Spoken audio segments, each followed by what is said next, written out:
kulanti wacan oo wanaagsan daawadayaal ku soo dhowaada warka channelka Dana Media qodobada ugu door korona waxaa ka mid ah ciidanka sida gaarka u tababaran kumaandooska xoogga dalka Soomaaliyeed oo hawlgal ku dilay horjoogay Jubbooyinka u qaabilsanaa Al-Shabaab iyo 10 maleeshiyada ciidanka xoogga dalka Soomaaliyeed oo gobolka Hiiraan ku dilay horjoogay maleeshiya ka tanabadiidka Al-Shabaab ciidanka xoogga dalka Soomaaliyeed oo burburiye xabsiye qarsoodi ah oo Al-Shabaab ku lahaayeen duleedka deegaanka Bariire ee gobolka Shabeellaha Hoose ciidanka xoogga dalka Soomaaliyeed oo cagta mariye salgiga Al-Shabaab ay ku lahaayeen ku dhawaad 30 tuulo oo ka tirsan gobolada Shabeellooyinka ciidamada maamul goboleedka Puntland oo sheegay inay dileen xubno ka tirsan maleeshiyadka Al-Shabaab haddaynu eegno dhinaca wararka dibaddana waddanka Sacuudiga oo ka codsaday dalka Turkiga inay ka iibiyo diyaaradaha droniska fadlan daawade haddii aad ku cusub tahay channelka Dana Media subscribe saar like iyo share la wadaag asxaabtaada aynu ku bilowno qodobka ugu horeeya daawade kadib hawlgal qorsheysan oo ay ciidanka sida gaarka u tababaran ee kumaandooska Danab ay ka fuliyeen degmada Sablaale ee gobolka Shabeellaha Hoose ayay ku khaarijiyeen horjoogihii maleeshiyadka Al-Shabaab u qaabilsanaa Jubbooyinka iyo tiro maleeshiyada oo la socday ciidanka kumaandooska xoogga dalka Soomaaliyeed ee sida gaarka u tababaran ee kumaandooska Danab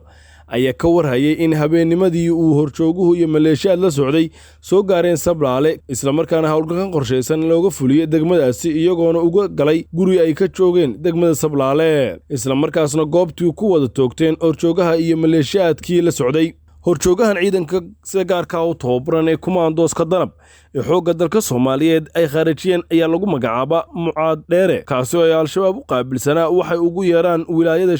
Jubbooyinka ay noo sheegeen qaar ka mid ah saraakiisha hogaaminaysa hawlgalka ciidanka kumaandooska xoogga dalka Soomaaliyeed ayaa kordhiyay hawlgallada qorsheysan ee lagula beegsanayo horjoogayaasha iyo maleeshiyad ka tirsan argagixisada Al-Shabaab ciidanka xoogga dalka Soomaaliyeed gaar ahaan qaybta 27aad ee ka hawlgasha deegaanada Hirshabeelle ayaa degmada Buulo Berde iyo deegaano hoos yimaada ka wada hawlgallo lagu baacsanayo maleeshiyadka argagixisada Al-Shabaab kuwaasi oo dhibaato badan ku haya dadka degan deegaanada hoostaga degmadaasi hawlgalka oo saacado badan qaatay ayaa ciidanka xoogga dalka Soomaaliyeed waxay ku dileen maleeshiyad iyo waliba horjooga ka tirsan argagixisada halka tira intaas ka badan lagu dhaawacay saraakiisha hogaaminaysa hawlgal oo la hadlay idaacadda ciidamada qalabka sida ayaa sheegay inay xog ka heleen shacabka Soomaaliyeed ay keentay in la jabiyo cadowga lagana qaarajiyo tira intaas leeg iyo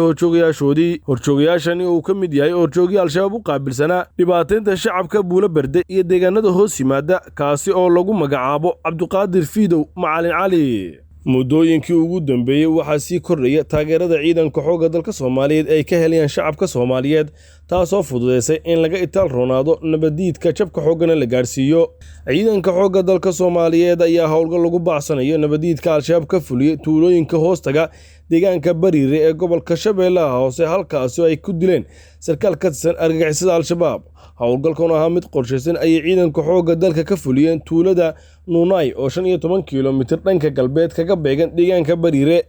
ciidanka ayaa hawlgalka ku dilay horjoogaha iyo maleeshiya ka tirsan argagixisada Al-Shabaab iyadoona ciidanku burburiyay mid ka mid ah xabsiyada qarsoon ee ay maleeshiyadka Al-Shabaab ku leeyihiin tuuladaasi Dhamme Axmed Xasan Siyaad oo la hadlay warbaahinta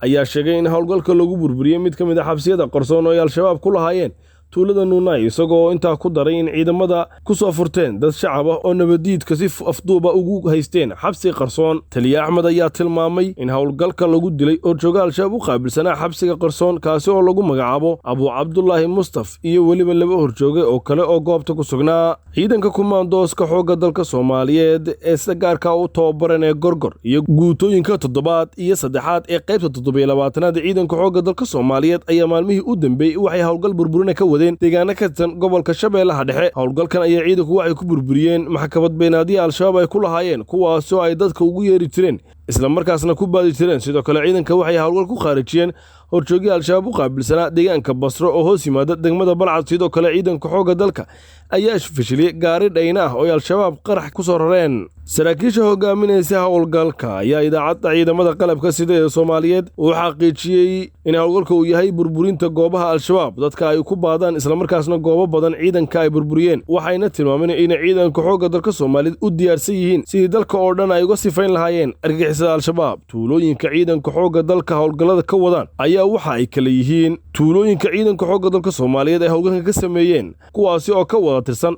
gobollada Shabeellaha Dhexe iyo Shabeellaha Hoose waxaana ka mid ah Buulo Kunto, Daniga Baalo, Bashiiro, Basra Wan, Basra Geesha, Basra Beled Raxma, Basra Busley, Basra Haraare, Mooyaale, Kulanta, Garasweyne, Istanbul, Maalimay, Walamow, Muryaale iyo weliba Deegaanley, Geed Faqay, Buulo Iidow, Bedelo Aamin, Baldoos, Alifow, Baqdaad, Buulo Yaray iyo weliba Kaxrow. ciidamada maamul goboleedka Puntland ayaa howlgal qorsheysan ka fuliyay buuraleyda Golis ee gobolka Bari waxayna ku dileen maleeshiya ka tirsan argagixisada Al-Shabaab sida ay sheegeen saraakiisha ciidamada maamulka Puntland. howlgalkaasi ayaa saacadihii u dambeeyay si wada jir u fuliyeen ciidamada kala duwan ee maamul goboleedka Puntland waxaana lagu dilay xubno iyo saraakiil ka tirsan Al-Shabaab inkastoo aan tiradooda la xusin. sidoo kale waxaa nabadiidka Al-Shabaab howlgalka looga furtay hub noocyada fudud ah iyo qalab kale oo ay isticmaali jireen dagaalka sida ay sheegeen saraakiisha hogaaminaysa ciidamada maamul goboleedka Puntland ayaa howlgallo xiriir ka waday buuraleyda gobolka Bari taasoo looga lahaa sidii loo baabin lahaa haradiga nabadiidka Al-Shabaab.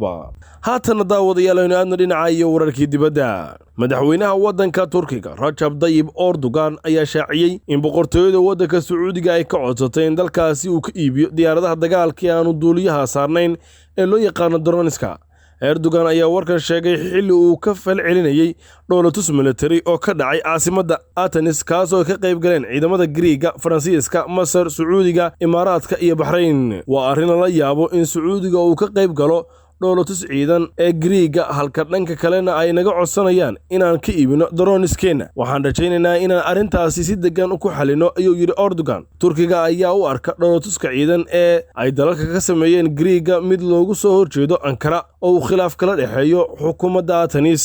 guud ahaan daawadayaal intaas ayaan ku soo afmeeraya warkii aad kala socoteen channelka Dana Media. fadlan daawada haddii aad ku cusub tahay channelka subscribe saar like iyo share la wadaag asxaabtaada. sidaas iyo nabadgelyo.